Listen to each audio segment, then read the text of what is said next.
제가 최근에 회사 부도가 많이 난다, 회사에서 잘리는 사람들이 많다, 경제가 되게 안 좋다, 사람들이 돈이 없다, 이런 얘기들을 되게 많이 했잖아요. 근데 이러한 얘기가 제가 뉴스에만 보고 뉴스에서 본 얘기를 그냥 앵무새처럼 그대로 하는 게 아니라 제 주변에서 실제로 그러한 일을 겪는 사람들이 점점 늘어나고 있기 때문에 말씀을 드리는 겁니다.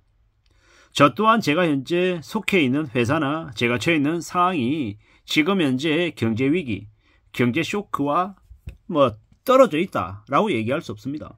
좀 더 구체적으로 말씀을 드리면 제가 속해 있는 회사조차도 지금 현재 되게 상황이 안 좋아서 한 달 뒤에, 세 달 뒤에 혹은 내일 당장 파산해도 부도가 났다라고 해도 하나도 이상하지 않을 정도에 놓여 있죠.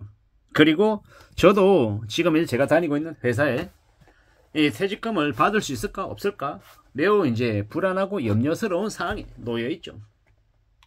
며칠 전에 이제 코맥스라고 하는 회사가 부도가 났고 그 직원들이 급여를 못 받고 임금이 체불이 됐고 퇴직금도 못 받는 지경에 놓여 있다 라는 이제 이야기를 영상으로 보여드렸는데요.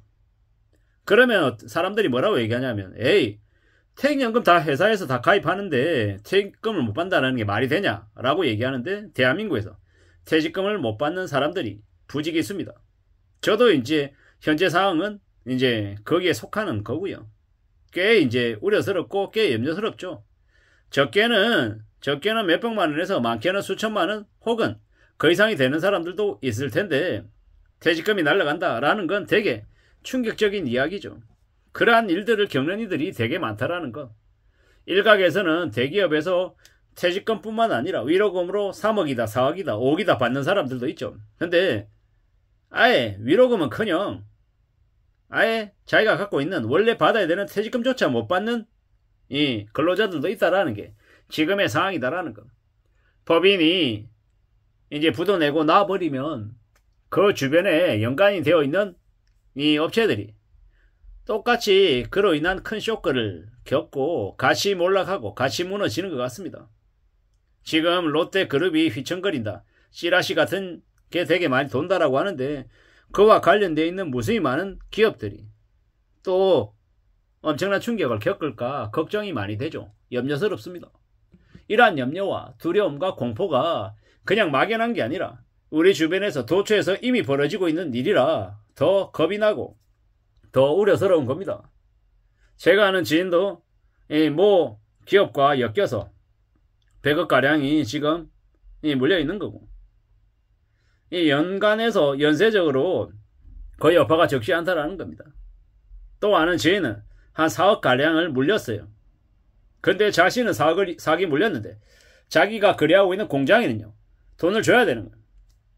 한편에서는 4억을 날려먹고 또 다른 한편에서는 추가로 1억을 빌려서 공장에 대금 지급해주고 지금 또 굴려가고 있습니다. 그런 생각이 들더라고요. 4억을 날리면 4억을 날리는 걸 끝나는 게 아니라 나머지 채무가 3억 5천 이상이 있기 때문에 실제로는 한 7억 2배 이상이 이제 빚이 생긴 거죠. 4억을 벌어도 그 4억 매출에서 실제로 가져가는 이익은요 1,000만 원이고 2,000만 원이고 되게 순이익은 되게 적은데, 이 순이익은 그냥 여기저기에서 이제 돈 달라고 아우성이다 보니까 본의 아니게 가해자가 돼버린 나쁜 놈이 되어버린 이들이 적지 않습니다. 요새는 부도라고 하는 제목으로 뉴스를 검색하면 꽤 많은 기업들이 나옵니다.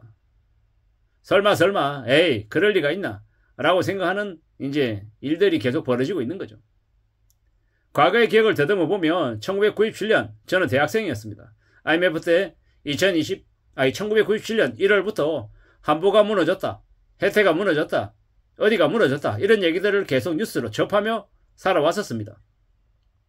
그보다 지금이 더 극심하고 더 많은 이야기들이 주변에 들리는 것 같습니다. 물론 1997년 당시에는 인터넷이 지금에 비하면 되게 알려지지 않았고, 그리고 사람들의 이야기, 소문은 이 커피숍이나 아니면 어느 광장에 가야 다른 사람으로부터 전해 듣는 거였기 때문에 이 소식이 전파되는 속도가 좀 많이 더뎠습니다. 근데 지금은요, 내 손에 쥐고 있는 스마트폰으로 어제 일어났던 일, 1시간 전에 일어났던 일도 우리는 실시간으로 파악할 수 있는 시대가 되어버렸습니다. 그러다 보니 이 공포나 이 느끼는 충격이 더 빠르고 더 넓게 확산되는 것 같습니다. 이러한 시대에 우리가 살아가고 있는데 어떻게 삶을 대비하고 대응하겠습니까? 당장 월급이 끊기고 회사가 부도나고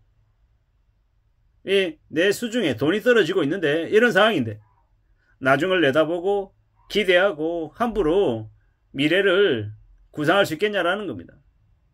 투자를 할 수 있겠냐고요. 이런 시국에 코인을 하겠냐고요. 주식을 하겠냐고요. 부동산을 하겠냐고요. 아예 그런 자산 투자 자체가 지금은 다 후순위가 되어버렸습니다. 생존하는 것. 이번 달에 살고 다음 달에 살고 내년을 기약할 수 있는 것. 그 자체만으로도 감사하고 고마운 거다라는 겁니다. 이런 험난한 시대에 우리가 지금 살아가고 있는데 괜찮을 수 있을까? 희망이 생길 수 있을까? 라는 걱정하는 건 매우 당연한 거다라는 겁니다. 이런 제 고민과 걱정을 공유를 이 가난해지는 길이다라고 얘기하면요. 그놈의 입을 찢어놔야 됩니다. 그런 개소리한 놈의 손을 잘라야 된다라고 저는 생각합니다. 손도 자르고 다리도 자르고 다 잘라야 된다라고 생각합니다. 우리 주변에 아주 친근하게 반갑게 인사하며 다가오는 이 개잡놈들이 너무 많습니다. 그런 놈들이 이 대한민국을 좀 먹는 쓰레기들이고 암적 존재이고 사기꾼이고 개잡놈들 범죄자들입니다. 그들에 대한 처벌이 너무 낮다 보니까 나 몰라라 하고 하면서 그냥 어쩔 수 없었다 뭐 이런 말로 그냥 넘겨버립니다.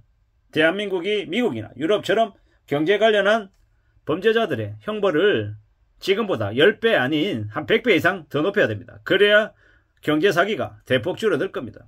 이런 무지막지한 시대, 엉망으로 흘러가고 있는 지금의 시대, 생존을 최우선으로 생각해야 된다는 얘기가 그냥 말뿐이 아니라는 겁니다. 삐끗하면 우리의 삶이 순식간에 와르르 무너질 수 있다는 거. 꽤 충격적이고 꽤 놀라운 일들이 계속 벌어지고 있다는 말씀을 드리고 싶습니다. 정신 차리고 살아야 되고 더 두려워하고 더 겁낼 줄 알아야 된다는 겁니다.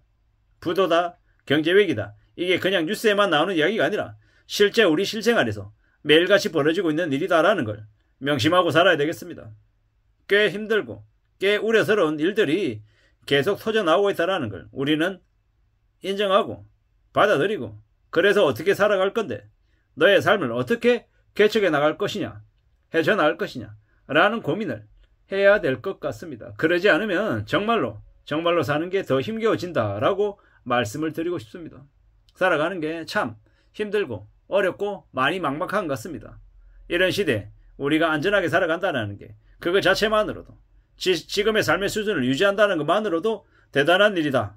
그러니 너무 자신을 학대하거나 쓸모없다라고 생각하거나 자기 자신을 너무 궁지로 몰아붙이지 말자라고 이야기하고 싶습니다. 아무쪼록 실제 위기가 터져나오고 있는 지금을 잘 좀 견뎌야 될 것 같습니다. 후회를 도모해야 될 것 같습니다. 이상입니다.